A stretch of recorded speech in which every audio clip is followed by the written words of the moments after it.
Hello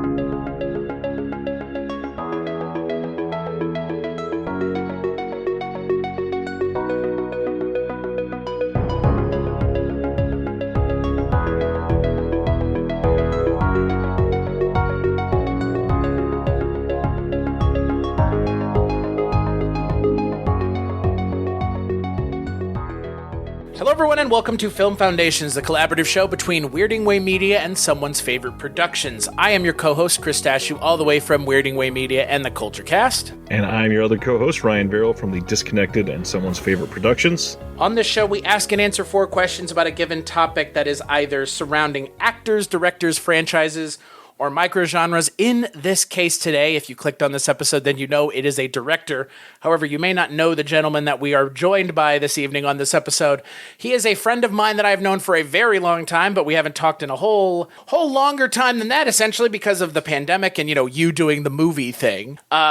But on this episode, we are joined by my good friend, the Canadian filmmaker extraordinaire, Mr. Matt Campagna. Hi! Thanks so much for having me, guys. Thank you for joining us. Yeah, it has been quite some time since you and I talked, and we were joking about it before we turned the recorder on. It's been so long since we talked, we didn't do video back in the day. Yeah, it was strictly podcast audio the whole time. Yeah, so your voice is like any one of my friends' voices, so familiar, but to see your face while you're talking, this apparently is novel now. I know, it really is, and so it's kind of a weird line of demarcation because I think it was beginning of 2021 when we started doing video stuff, but Ryan's been doing video the whole time because Ryan he's YouTube.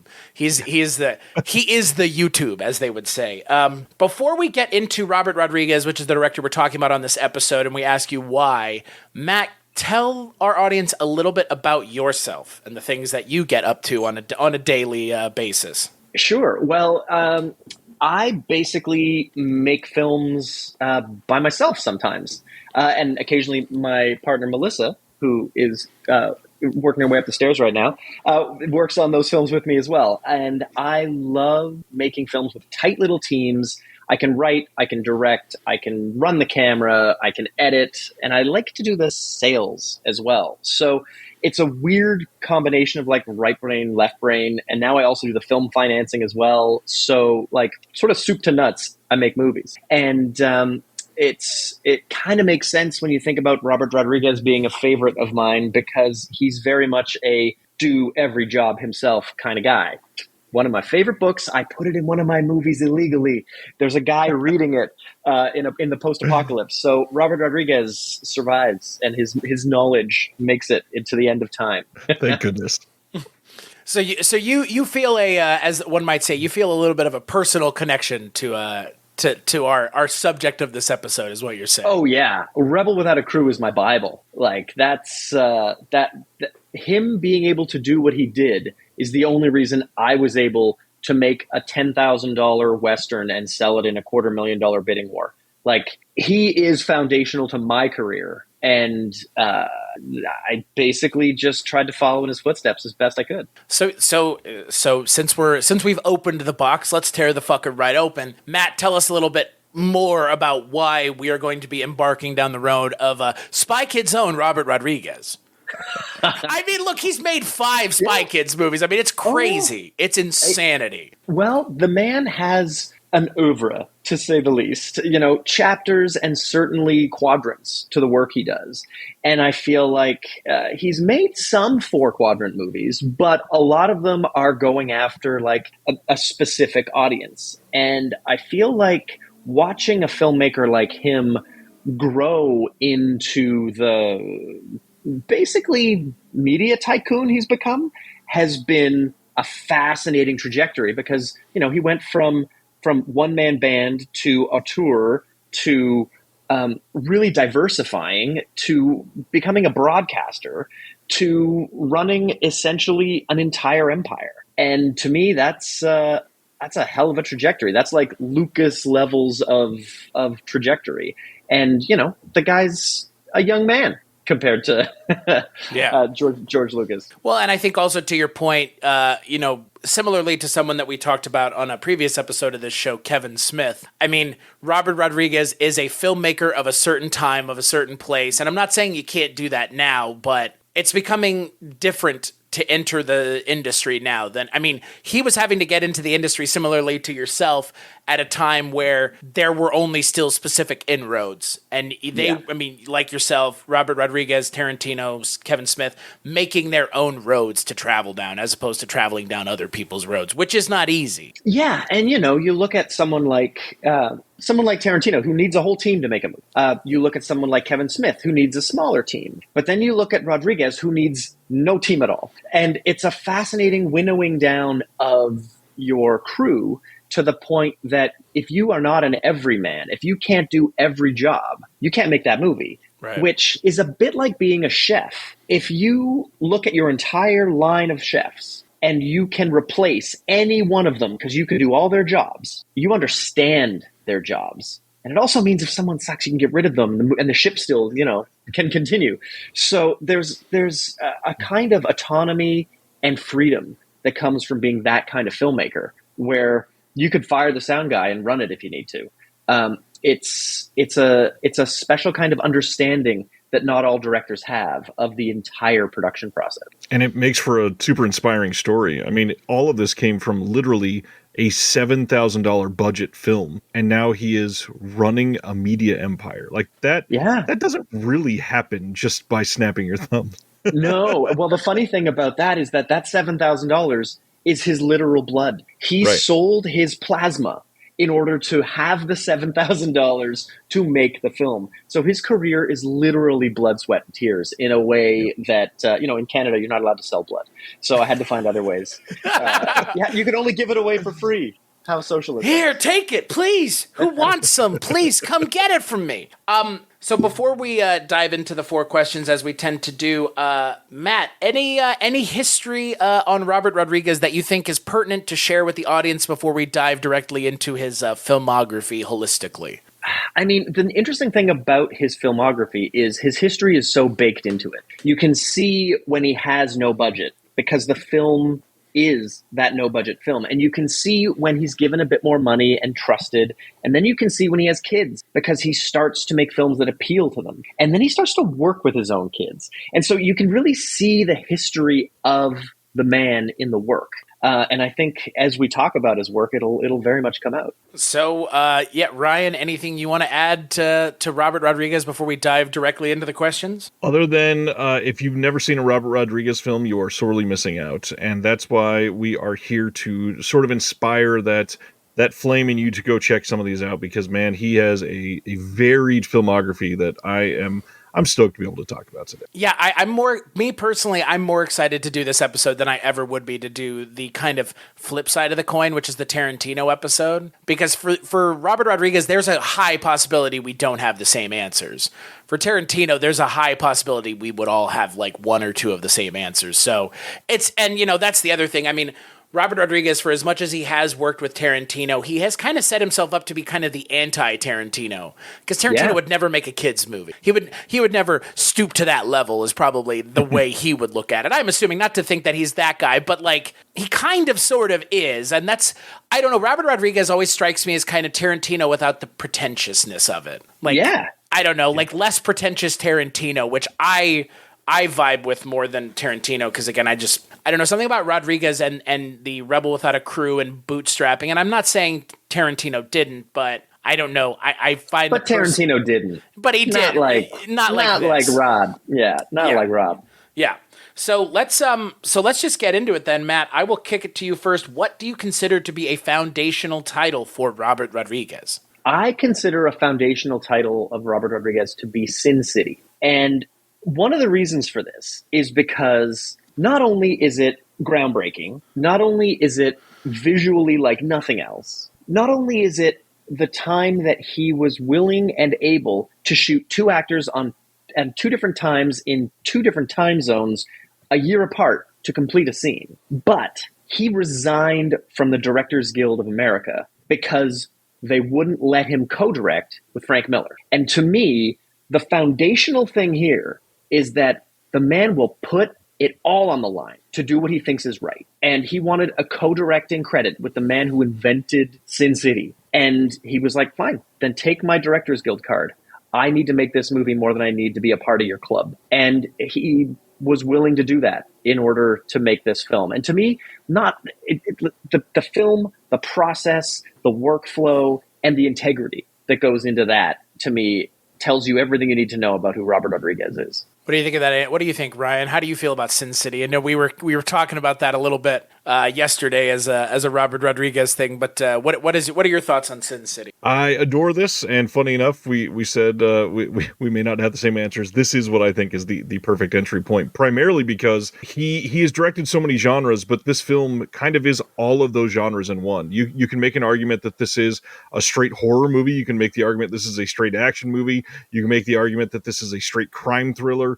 You can make 5 other arguments, and I'd be like, yeah, I mean, you're right. And everything about this is so well acted, so stylized, so unique, and so deeply like adapted in a way that is so like just worshiping the source material for what they're trying to talk about here. And I love it. I every single time I've seen this movie, I've gotten caught up in all aspects of filmmaking. I appreciate every single frame of this movie. And to be frank, I don't think I can say that about many other movies in his filmography, because there are a couple other choices I'd make about those others.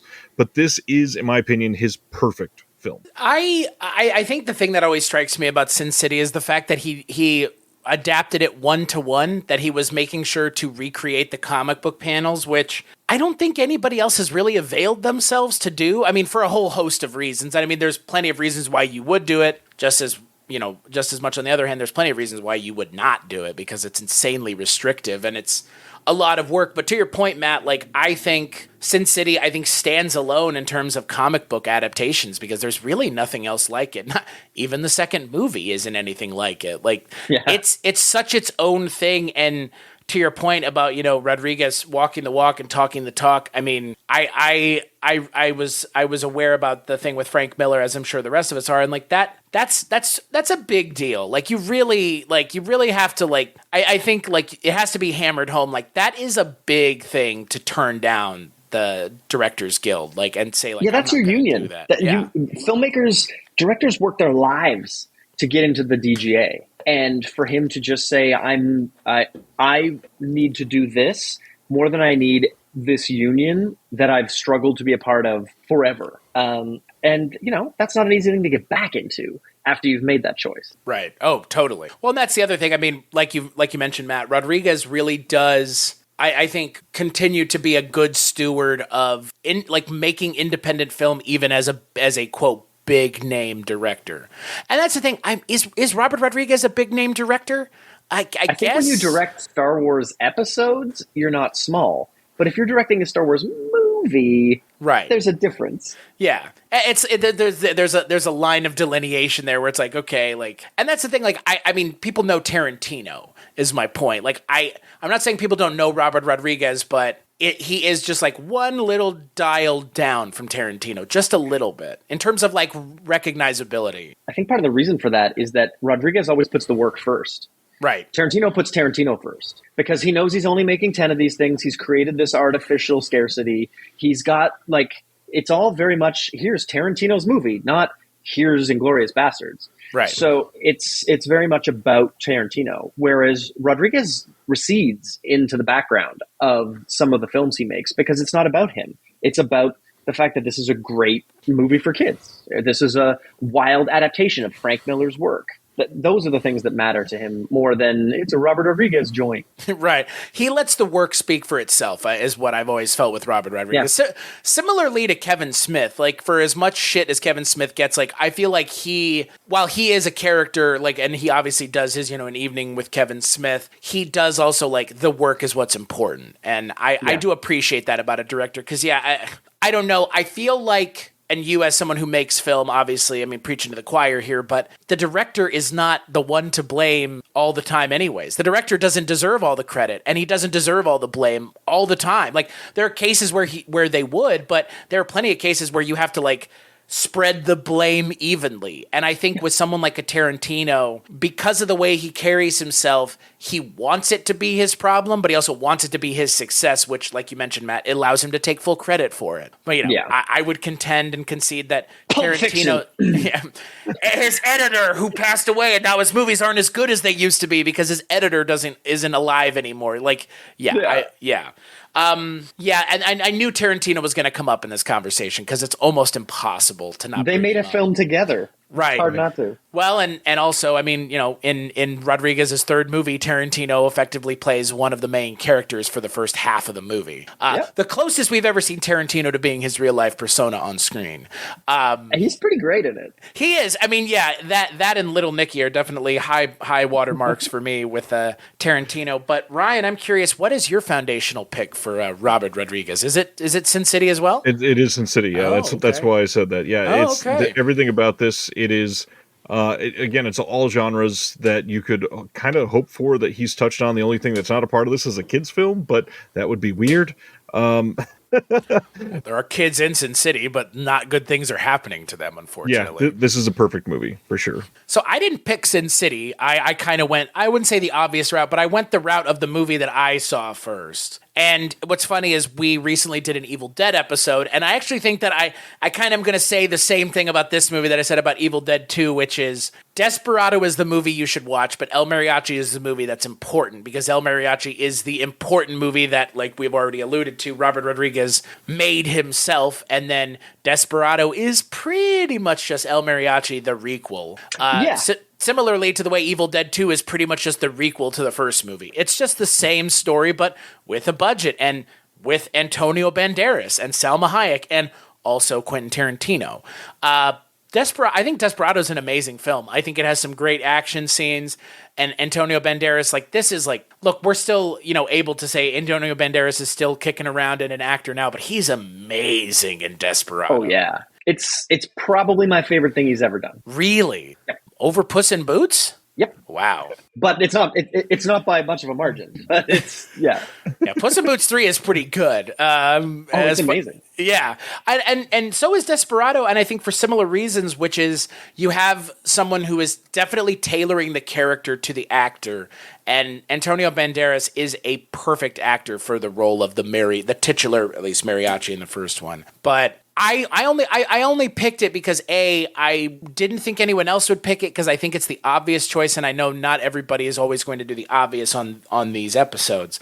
But I think it's important because it does set the framework for almost everything he's going to do outside of and you guys mentioned with Sin City, there's none of the kind of kid aspect of his career. In Desperado, there's none of the horror aspect of his career, or the kid aspect. But it definitely speaks to what I would consider to be Robert Rodriguez's directorial action abilities. Like, ability to direct action is definitely on display with Desperado, because Desperado is just, the action in that movie is fantastic. Yep. It's beautifully designed. The fact that the man knows how to operate a camera meant he could go in and previs all of that action himself, build it in a way that excited him, so that on the day, it was just executing it. It was just getting the shots he already had in mind. Spielberg likes to let a location speak to him, and then he kind of figures it out on the day. But I love the Napoleonic way of filmmaking, which is careful preparation and rapid execution. And Robert Rodriguez is like that whole cloth. And also, I'm sure you would agree, I really appreciate a director who also writes his own stuff. Yeah. Robert Rodriguez and a lot of people that we've already mentioned, Tarantino, Kevin Smith, a lot of the 90s auteurs, they were writer-directors as well. So, which, I mean, I get. If I were to ever go that route, I'm not sure I'd want to direct someone else's stuff. I think I'd want to direct my stuff, which, I mean, you clearly understand, Matt. That's, Yeah, I've directed one short written by someone else, and I've co-directed some stuff written by other people, but I don't think I would ever just direct something I didn't write. I don't. To me, the storyteller starts with the typing. Right. Agreed. No, I completely agree. And again, that's like I said, we can't give Robert Rodriguez all of the credit, because normally you give the writer the credit, but it happens to be the same person. So yeah, you can give him plenty of credit where the credit is needed, because I think the credit's also deserved. So yeah, and he wrote the screenplay for Sin City, insofar as being in lockstep with the original author as the storyteller. So I feel like the two of them together were really able to shepherd the movie, to shepherd Sin City into being what it is, with Frank Miller as the one who got to see it from from page to stage, as it were. Well, and I think the other thing about Sin City that I think is interesting, and you kind of just alluded to it, Robert Rodriguez never puts himself in front of the material that's someone else's, which is another huge thing, which is why I've always bristled when Tarantino was like, I'm going to direct a Star Trek thing. It's like, don't, please, no, God,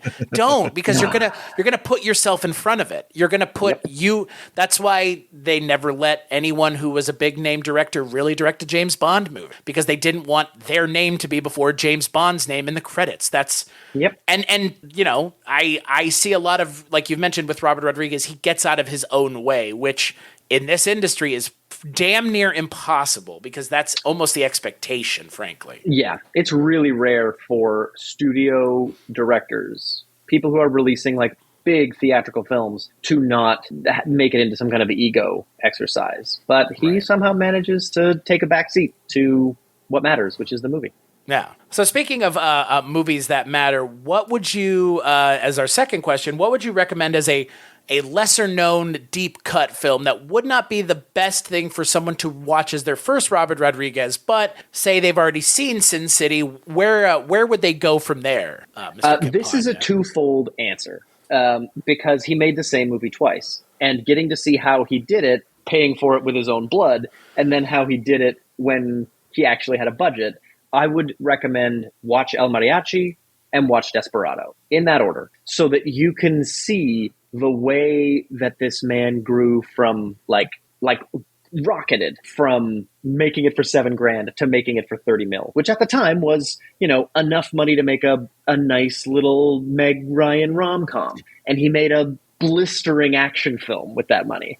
So that's what I would recommend. El Mariachi, Desperado. What do you think about that pick, Ryan? It's a solid pick. I think obviously for somebody like Robert Rodriguez, this is one that I feel like gets forgotten nowadays with his oeuvre, we'll say. A lot of people joke about the Spy Kids of it all, but there are so many other random titles that you could go through with his filmography.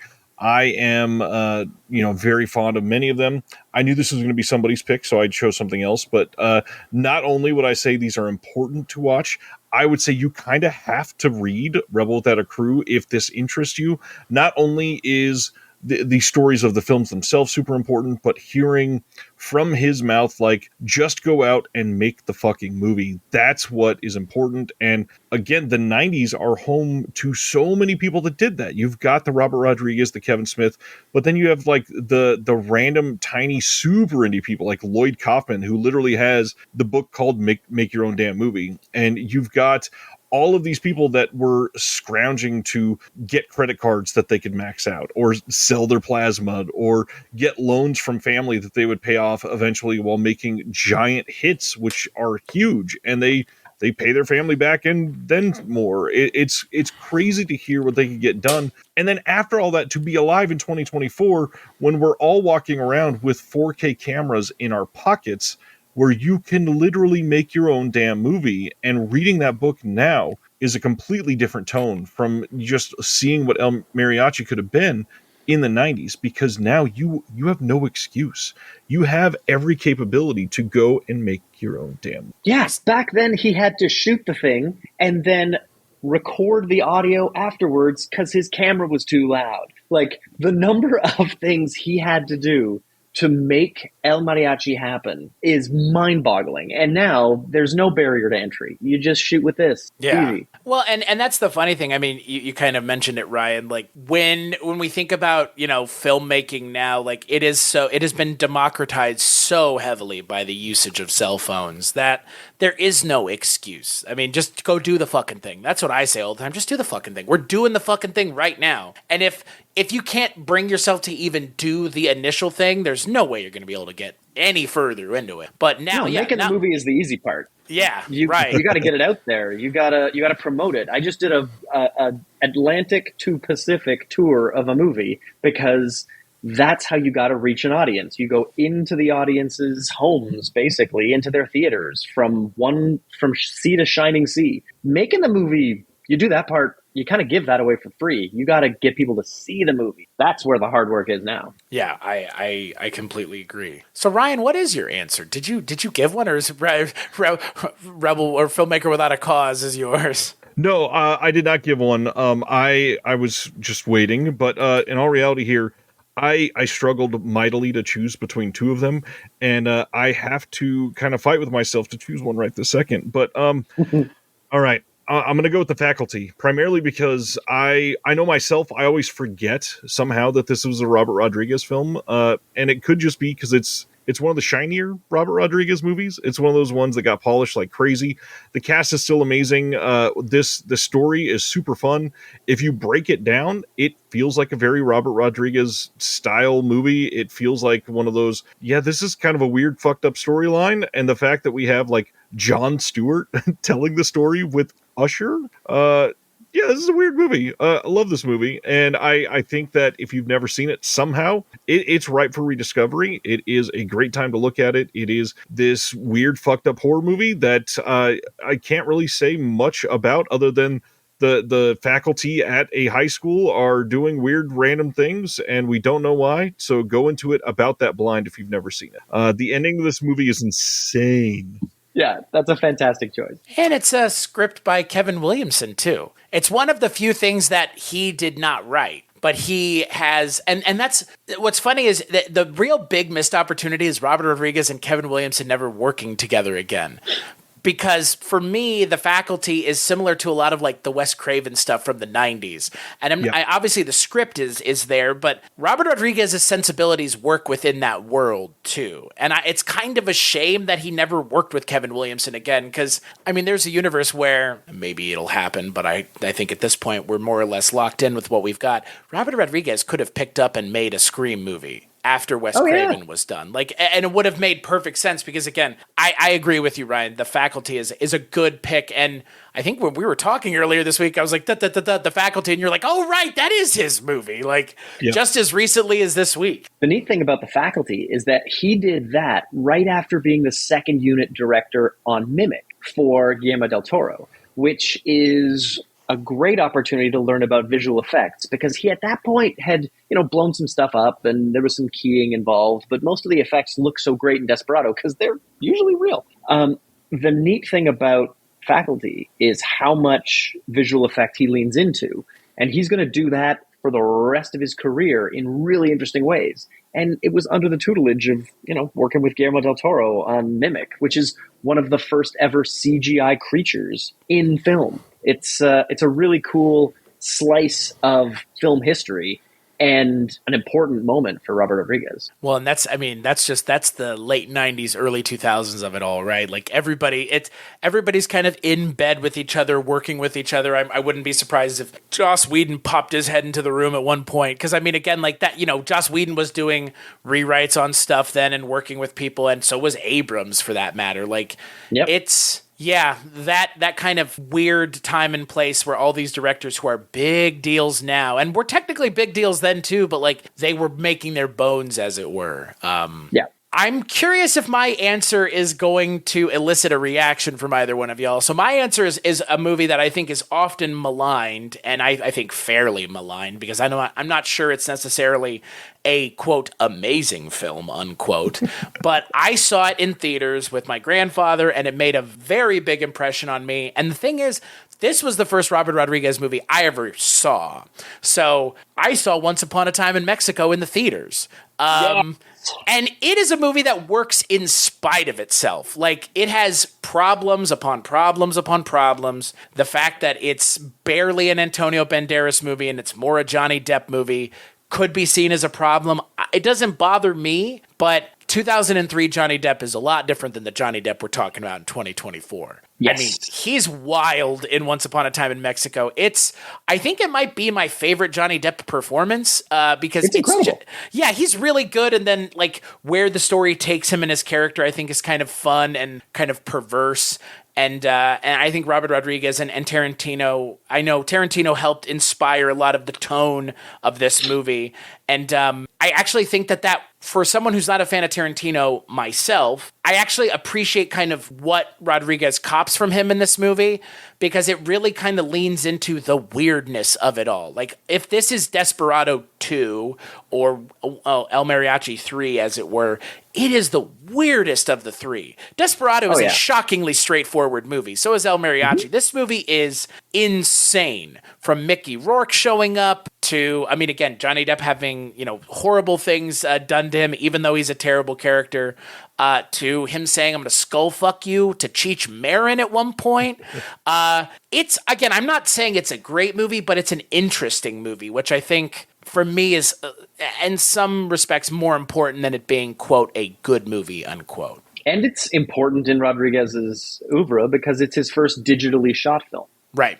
Very few movies were shot on an HD camera at the time. And his was one of the very first that wasn't like George Lucas basically having it custom made for him. It was Rodriguez deciding, okay, I shoot movies. Let's try this on digital. And yeah, man, friggin' works. Yeah. It's life now. Yeah, boy, isn't it? I mean, this was, that was still the time where David Fincher couldn't get nominated for an Oscar because he filmed Zodiac on a red camera, How dare they not use film? What the fuck, guys? I guess is the sentiment surrounding Once Upon a Time in Mexico is that it's like kind of a mess of a movie, though, right? Like that, my perception of it is fair. Like it is I think everybody would agree it is kind of a mess of a movie. I mean, because there's such a clear relationship between El Mariachi and Desperado, it's sort of the ugly stepchild in the trilogy. Because it does kind of zig where the other ones very predictably zag. But I enjoyed the hell out of that movie. I haven't seen it in too long. I wanna revisit it now that you've made it your pick, Chris. It's a good one. It has like a lot of the players. It fucking has Willem Dafoe in it, for fuck's sake. Like it has a ton of people in it. I don't know. It's a fun movie, and like I said, it also has a fairly positive memory for me attached to it, which may be informing my decision. But I've gone to bat for this movie plenty of times. So what about you, Ryan? Are you a fan of Once Upon a Time in Mexico? I must be honest. I've not seen Once Upon a Time in Mexico. And I'm happy to admit that. You got a treat coming your way. Lucky you, really. The bigger thing, as a fan of physical media, Arrow Video, which is a pretty huge name in the physical media world, have been teasing for years that they are supposedly working on this trilogy to come out as a box set. And I cannot wait to get my hands on that. And what's funny is, with how far in advance we're recording these, by now it could already literally be out, because the rumor is that it is finally coming in like the next couple months that they're announcing. Cool. So nice. Hopefully by this fall in 2024, we are holding this thing in our hands, because the way that they treat these, I could see this being just immaculate box set. And it deserves it. I mean, it really does. Like it's the, like you mentioned, Matt, like it is the third in the trilogy. And I have heard that sentiment of like, it is definitely not the one I would start with. And for many people, it probably isn't even a movie they might watch if they like the first two, because the big complaint in the movie, even for me, is why is this a Desperado movie at all? He's in it, but not in it enough. I mean, it really is. It's Johnny Depp's movie. Like it's a Johnny Depp performance for the ages, because it's one of his best performances. But I really wish this was not a Desperado movie. It should have just been its own thing, and I think it would have been as successful, if not maybe more successful, because then people aren't comparing it to a movie that is leaps and bounds more successful just objectively as a film. All right, so let's move on to the third question, which is, as I sit here and space out completely, what is the biggest impact, Matt, for you that you perceive Robert Rodriguez has had on pop culture as a whole? I think his biggest impact is that he has shown generations of filmmakers that they can just go do it. His films are great and weird and, uneven. He makes films of so many different types and in varied styles, but the one through line that they all have is you could just make this. Believe it or not, you can make this. Whether it's Alita and you're like, this is bonkers and huge and you need James Cameron to produce it because it's so big, or it's Dusk Till Dawn and it's just a movie that suddenly becomes another movie. He kind of just shows us that we can do it. We can do anything in this incredible medium, even sell your plasma and make a movie that you otherwise couldn't afford.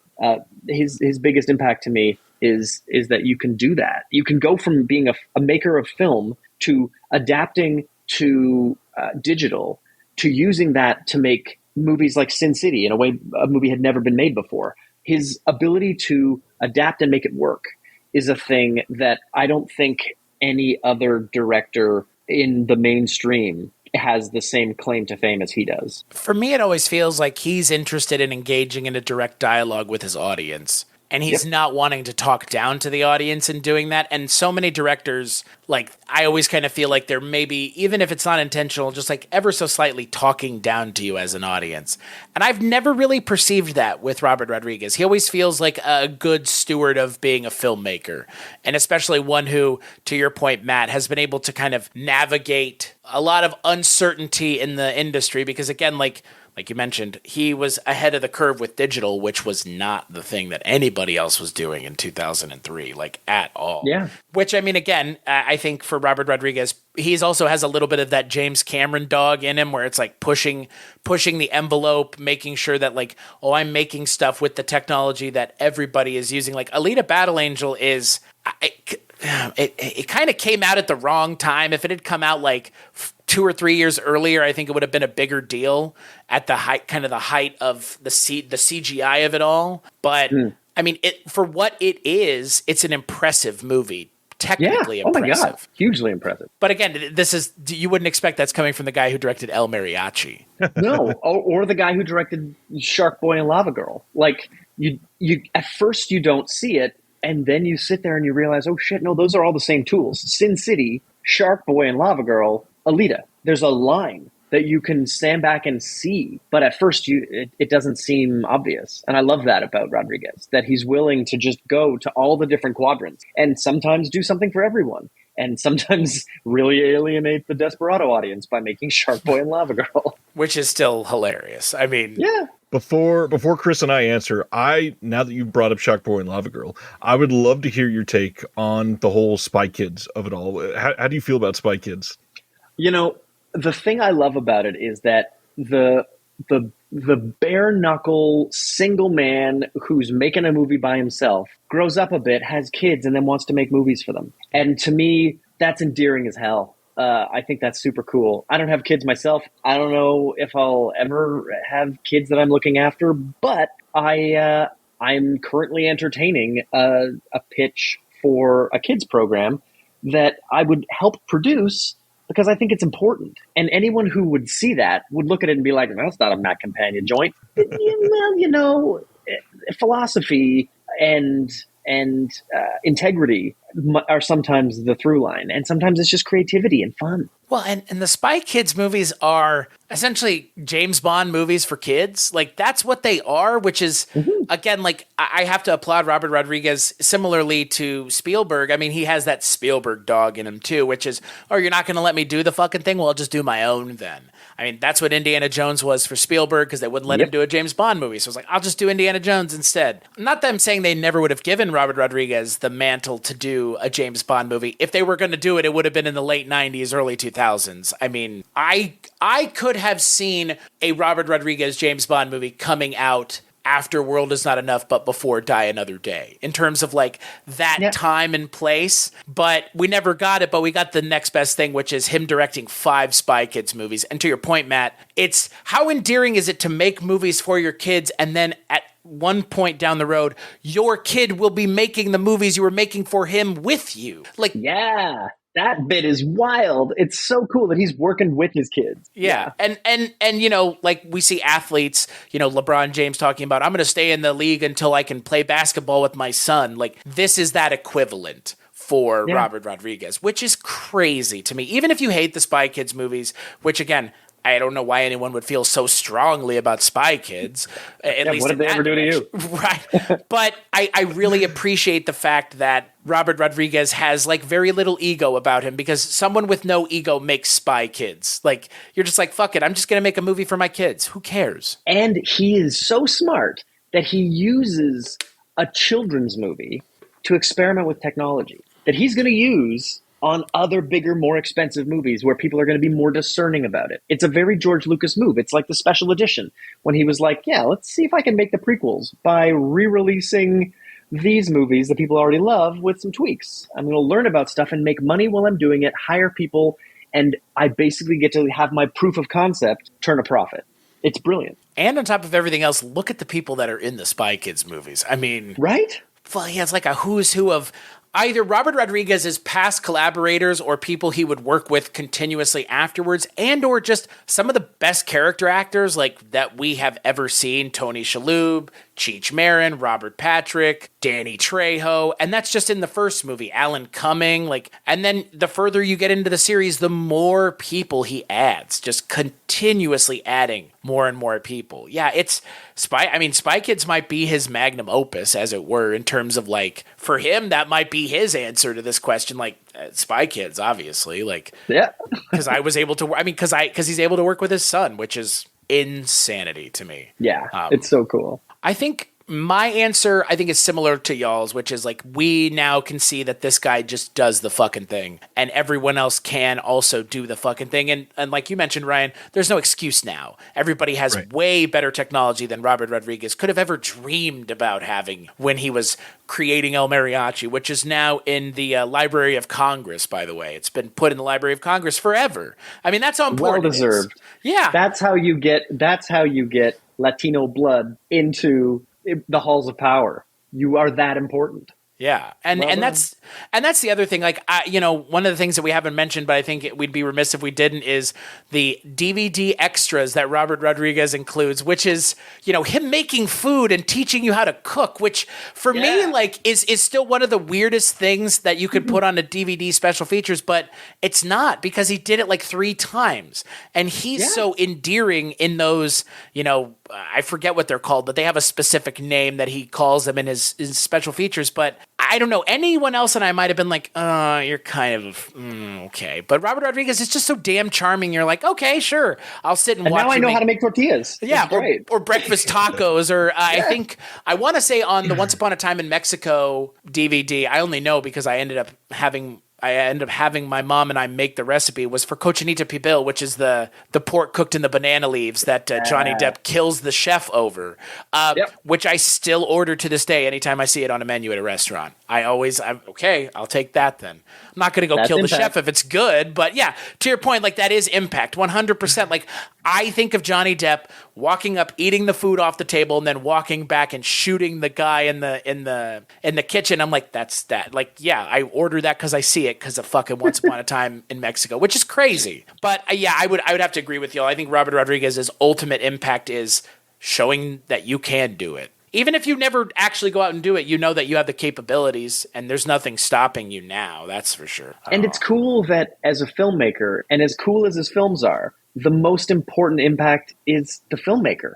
Right. Contrary to the way Tarantino does it. Rodriguez has managed to step back from all of his films, and yet he is still the most important part. The most important part of Tarantino? Is it really him? Or is it one of his movies that is good? It's hard to say, but it is neat that Rodriguez has without ego, become more important than his movies. Yeah. Before we transition to the fourth question, Matt, is there any of Robert Rodriguez's films that we haven't mentioned yet that you would like to bring up or mention, just in case the audience needs some more things to add to their ever-growing list of movies to check out? We've hit a lot of his great stuff.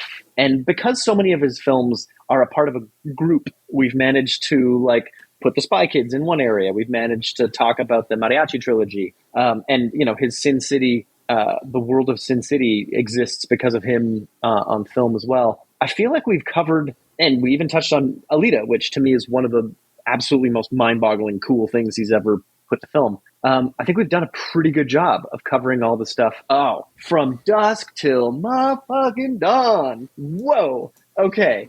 So From Dusk Till Dawn is definitely an element that I think is huge in the growth of Rodriguez, not just as a filmmaker, but as a member of the film community. Because everybody who's in From Dusk Till Dawn and the way that film sort of grows and changes.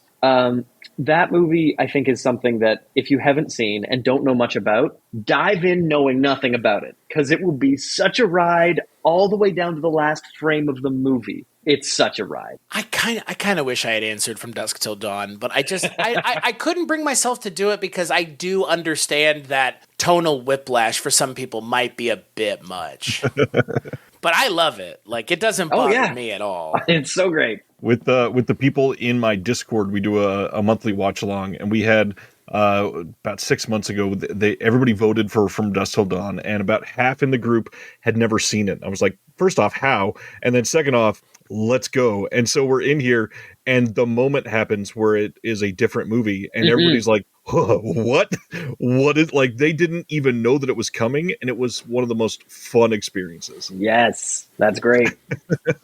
So I just realized before we continue, Ryan did not answer the third question. We kind of danced around it. So Ryan, what is your answer for the third question? I kind of figured somebody else was going to bring up the whole Rebel Without a Crew thing as the answer for this one. So I wanted to lay that one to rest and bring up something kind of cool. I know that we've been shitting on Tarantino a little bit in this episode, which I'm all for. Nothing wrong with that. But one thing, we also have not mentioned Planet Terror even once. And I got to say, the whole Grindhouse event, it's not even a film, it's an event, is a big deal. It was a big deal for a whole hell of a lot of people. The fact that we have films being made from fake trailers, multiple films being made Thanksgiving just came out last year. Right. Yeah. And now there's a sequel coming. We're getting sequels to films inspired by fake trailers. That's amazing. And we managed to get Machete. Like, there are so many great impacts. And a sequel to that one, too. Shit. Which, to be fair, though, Machete is technically from Spy Kids. Right. True. That is the character. Like, that's the crazy thing. You mentioned the Spy Kids of it all. Like, Machete is probably the best through line here because Machete was technically in Spy Kids, and then he gets his own movies. He's also kind of the reincarnation of Knife Guy from Desperado. So it's like, pretty much. The Danny Trejo lineage, thanks to Rodriguez, is huge. Yeah, and it's Danny Trejo. What's not to love? Yeah. I remember when Grindhouse came out, though. Were any of you able to see it in its like full presentation in the theaters, like with twice? You saw all the way through twice? The whole way, yeah. I didn't see it when it came out. I saw it a year ago, literally, in a theater here. They played the entire thing. Oh, nice. Nice. Loved it. Very cool. Yeah, I remember getting to see it in theaters and I remember they also was the whole controversy of whether or not they would show the movies as a whole or if they were going to split them up because people couldn't imagine sitting in a movie theater for 3 hours. Fucking weird that was a thing people cared about in 2007. Yeah. Now every Marvel movie's 2 hours and 45 minutes and nobody says a fucking word. And these Dune movies last forever and they're a snore and yet we're fine with it. Oh, thank you, Matt. You said they're a snore. Yeah, I love the books. Denis Villeneuve does not understand the book. See? Throw your shame at him now. I've been the one saying it this whole time. Let him take your comments. Turds on the internet. God, talk about an opinion. Speaking of the Tarantino of it all, having contrarian opinions about film has never been harder in this day and age because people will jump on you at a moment's notice and tell you how you're wrong. It's also never been more fun. True. Because people will come at you. No matter what you say, there's somebody's going to disagree. Yeah, and boy, most of the time, those people that are disagreeing don't have a well thought out argument as to why it's not the case. So, yeah. Maybe don't come at, you know what they say about your arms being too short to slap fight with God. Just, stay out of it. I will say, though, to your point about Grindhouse, Ryan, like, what a weird thing to have happened. And now it's a thing that just exists in the world forever. Well, and one of the things that I guess I should have mentioned a moment ago, too, is not only was it cool that it was an event, but it's really cool that it brought to a fairly mainstream audience, primarily because of the Tarantino aspect, I guess. But these two fairly big directors, we brought a love for drive-in cinema. We brought a love for classic grindhouse theater. We brought, primarily in Rodriguez's film, a movie that feels like it's cut from the cloth of John Carpenter and Lucio Fulci, like mixed together in a weird blender. And the movies, they both have different ups and downs, obviously. They're not perfect films, but they're fun as shit to watch as a double feature, and they're very different, and that really harkens back to 1973 in Arkansas at a drive-in. And when you're thinking like that, and you make this entire experience for the cinema-going consumer at that time, I feel like we need stuff like that right now. People are talking about the cinema dying. Imagine if every 3 months we had two directors making a grindhouse-esque experience. People are like, the whole Barbenheimer thing worked because it was organic, obviously. But if you had directors teaming up to do something like a Grindhouse experience right now, this is an event people would go to the theater for. You don't get that streaming or on video on demand. You go to the theater to watch Barbenheimer. Here's my ticket for Barbenheimer. That would have been a huge fucking deal. And I can't imagine why we're not marketing that right now when we have literal theaters like begging for people to come back. Yeah, and I do feel like in hindsight, those two movies existing and celebrating the sort of analog vibe happened during the death rattle of film. Like, and in such different ways. Rodriguez shot that digitally and then added all of the like pop and melt on top of it. Whereas Tarantino specifically picked up a film stock that he thought would give him the look that he remembered from when he was younger going to these. And so it's really neat to look at it in hindsight when you're watching a digitally shot crisp 8K image to go back and look at something like Grindhouse and realize that there was celebration of the degradation of those film reels because it was cool. It was texture. And hey, I think Grindhouse has my favorite Quentin Tarantino thing. I love Death Proof. Like, I think it's the best thing Tarantino's ever done because it's very much unlike most of the stuff that he's done.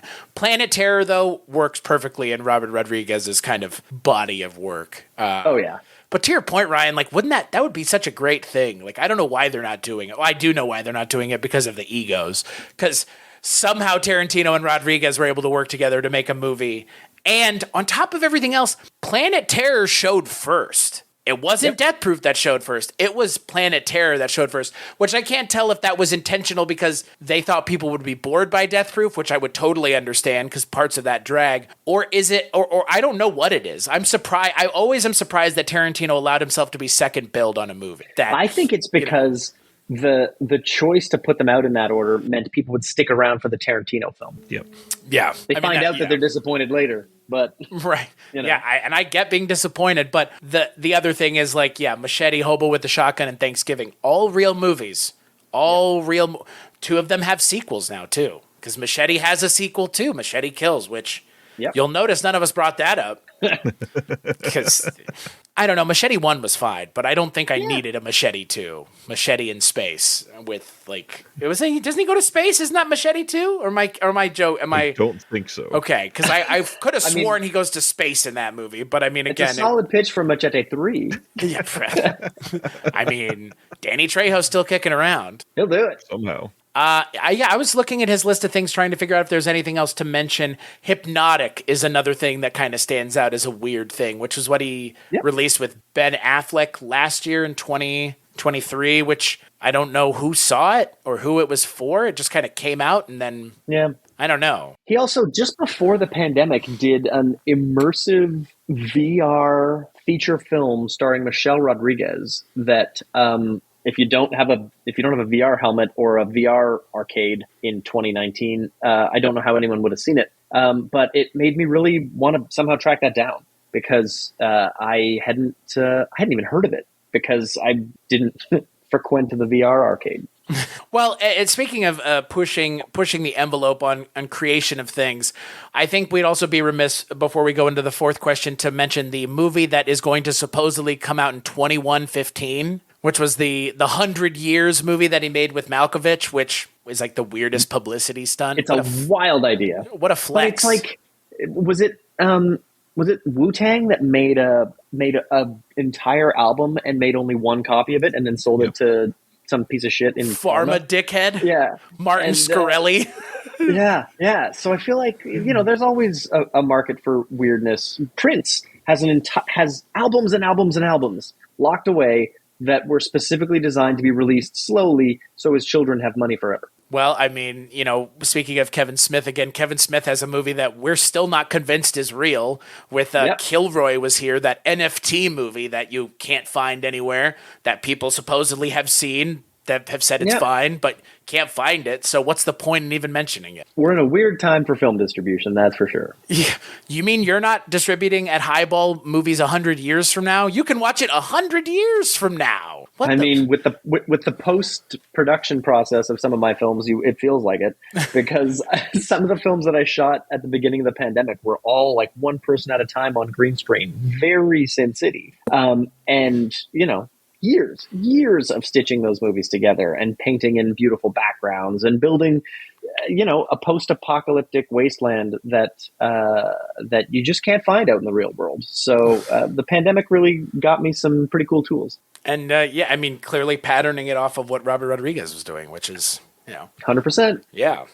So speaking of that, going into the fourth question, what is a cinematic bridge to Robert Rodriguez? So if someone is a fan of something else, they might be a fan of Robert Rodriguez. What is that other thing? Or whom is that other thing even? I would say Star Wars, The Mandalorian, Chapter 14, The Return of Boba Fett. That episode is my favorite episode of The Mandalorian, bar none. And being handed the keys to the coolest bounty hunter ever, it was the perfect way to bring him back. And Rodriguez was the director of that episode. And nobody's ever kicked more ass than Boba Fett putting that armor on again for the first time in 30 years for us, and watching him destroy a legion of stormtroopers. Very accessible for lovers of Star Wars. And it gives you an idea of how raw and powerful action is when it's in the hands of Rodriguez. There's so much happening there that's from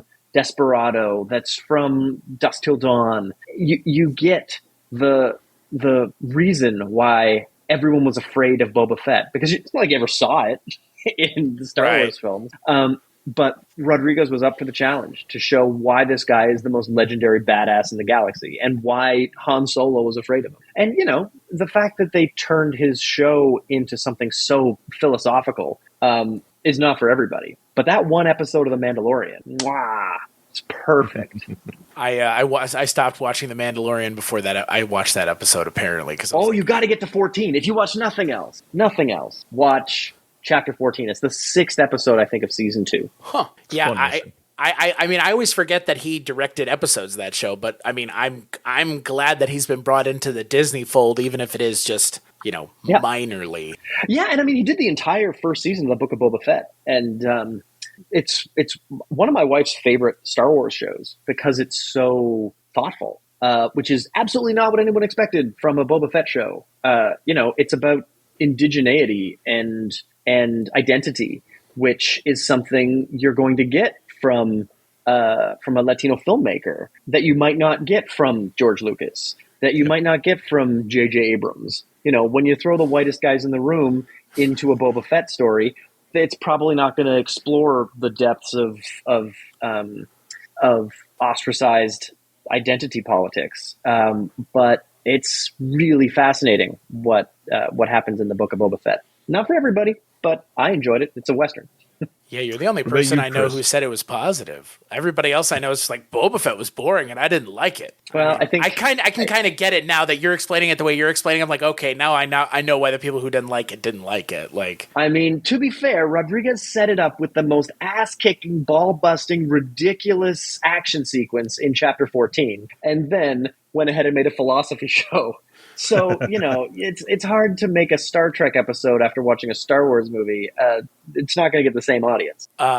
In terms of my answer, though, I would say if you're a fan of like Edgar Wright stuff, which is kind of a cheat, right? Like it's kind of, sure. It might even be a cheat to say Tarantino, but like I think people who are fans of Tarantino have already seen Robert Rodriguez's stuff. But if you have somehow watched Edgar Wright stuff before you ever saw a Robert Rodriguez movie, any of the films we've mentioned, even Spy Kids, would be a good starting place for you because they come from the same school of sensibilities. I feel like. Yeah. Totally.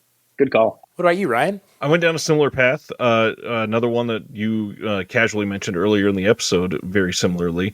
I can't really separate in my mind the style differences between Rodriguez and Sam Raimi. I really love the filmography of Sam Raimi, and I feel like he's hit so many different genres. He's the type that he could announce a kid's movie tomorrow that's got weird action horror parts of it, and I'd be like, yeah, that makes perfect sense. That's Sam Raimi. And when you look at some of the Spider-Man stuff, it's borderline type of Spy Kids-y type of just random entry into his filmography.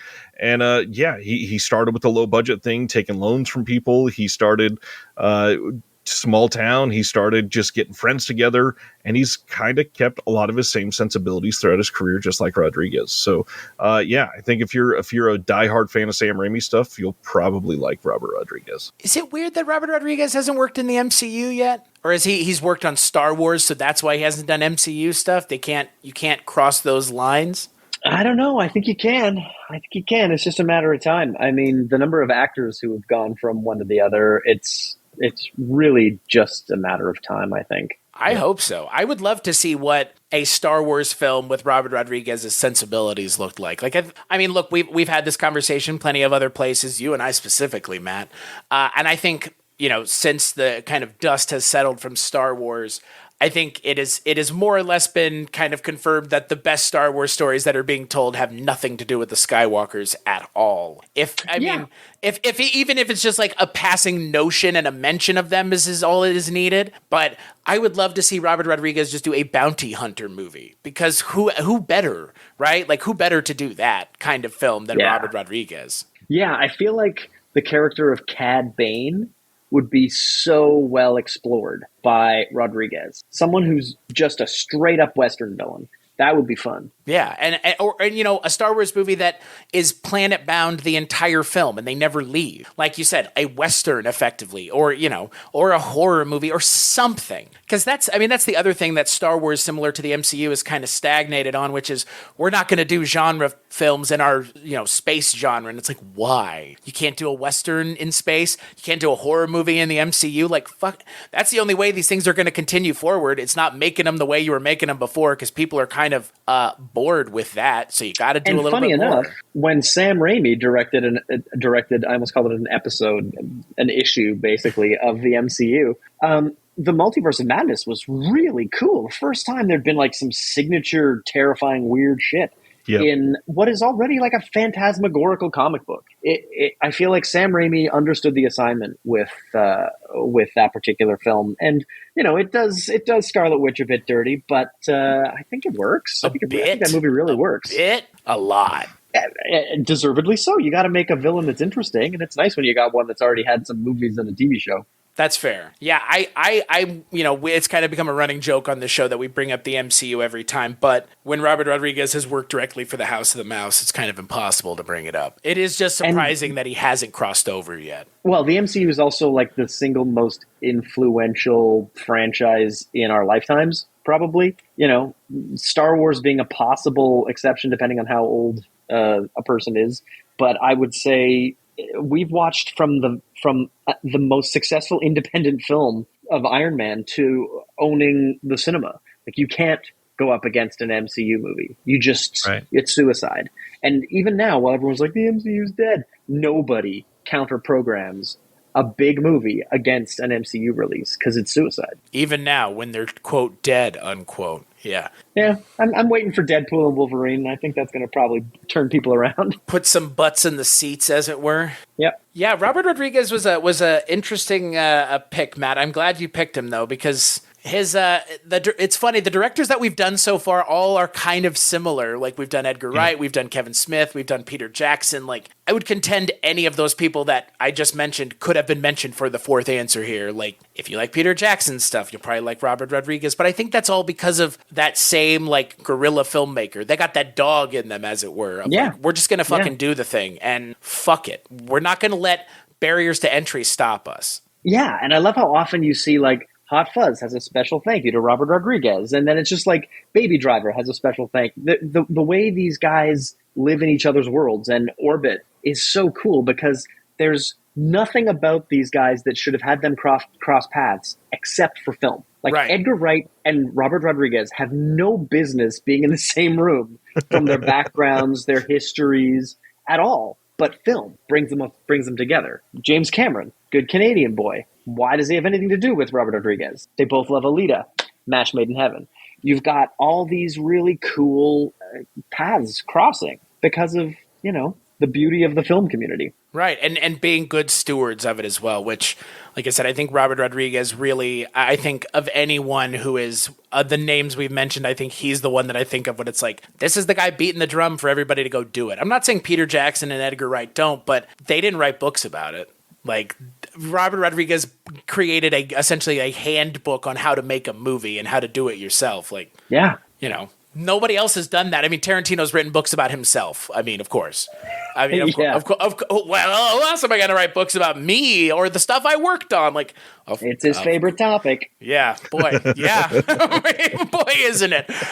And that's and to bring this full circle, that's the thing that I appreciate about you picking Robert Rodriguez is like you picking Robert Rodriguez makes sense. Because in a lot of ways, like you said it yourself, like you've patterned what you've done off of the model that he kind of floated out into the world, which is just do the fucking thing. Yeah, kick the door down, man. It's no one's going to hold it open for you, and I think that's the cool thing about Rodriguez. And for any filmmakers who are getting their start now, you can't copy someone else's path, but you can be inspired by the spirit of how they walked it. And you can use that energy now. It'll be different. Like when I was selling my first movie, there was still a DVD market. So that's why there was a huge bidding war on it. Now most distribution deals are rev shares if you're lucky. So, the minimum guarantee license fee up front is a rare thing. And there's still a really wild opportunity to make money and make a career out of this job. But it's different than it was 15 years ago. And when I did it, it was different than it was 15 years before that for Rob. So, you just have to find the chink in the armor, stab and twist. And just keep twisting. Yeah. And just keep twisting. So to put a cap and a button on Robert Rodriguez and put him in the cabinet for later, I think we've done that. But Matt, if our listeners are looking for you and the things that you work on and the things that you've put out into the world, where can they find all of those things? Sure. Well, I'm on Twitter a lot, or X, or whatever corrupt billionaires are calling it these days. Matt Campagna is my handle on that. I'm also on Instagram. I think it's Campagna Vision or something like that is my Instagram name. But I run a streaming service called Highball TV. And if you head to highballtv.com, you get to see a bunch of stuff I've made. And the projects I'm running around the film festivals with right now will find their way there in most territories. And if you live in a country where I've sold the rights to somebody else, there'll be a spot there that points you in the right direction if it's on, I don't know, Amazon or Netflix or something. Yeah, I remember the last time you and I talked, it was just like in the first early years of Highball TV, right? Yeah, now we've produced 11 original films, have subscribers in every continent, and we just keep making movies. We announced a $24 million slate last year of films we were making. It's bonkers. And yet, you just kick down the door. You start from nothing. Yeah. Speaking of starting from nothing, what about you, Ryan? Where can people find you and the things that you work on? If you're a fan of physical media, you can find me everywhere under the name The Disc Connected. If you want to go for my podcast network or something for my production company where I'm working on some of these discs, someone's favorite productions on all of the social media. What about you, sir? Weirding Way Media is the podcast network that I have founded in the years since we talked, Matt. So similarly to yourself, that's where you can find all the things that I work on, including this show and so many other great shows. But there's one thing you can't find there, Rankin' on Bond, which we do on Patreon once a month. And that's on my Patreon at patreon.com/culturecast or on Mike White's Patreon, which is patreon.com/projectionbooth. Mike and I and our friend Richard Haddam sit and talk about James Bond once a month. So if that's a thing that you're into and you want to hear that, you know where to go. As for this show, like, rate, and review wherever you get it, more than likely iTunes. And Matt, thank you so much for joining us. I mean, it's literally been years. So yeah, hopefully it's not years again is my point. Yes. Oh my God. Well, now I have a lot of movies to talk about because I I have a library of them that I've made. So, you know, Right. we'll talk. And as always, we hope that this episode and every episode of our show helps you continue down a road of interesting film choices and pushing the boundaries of film that you have interest in.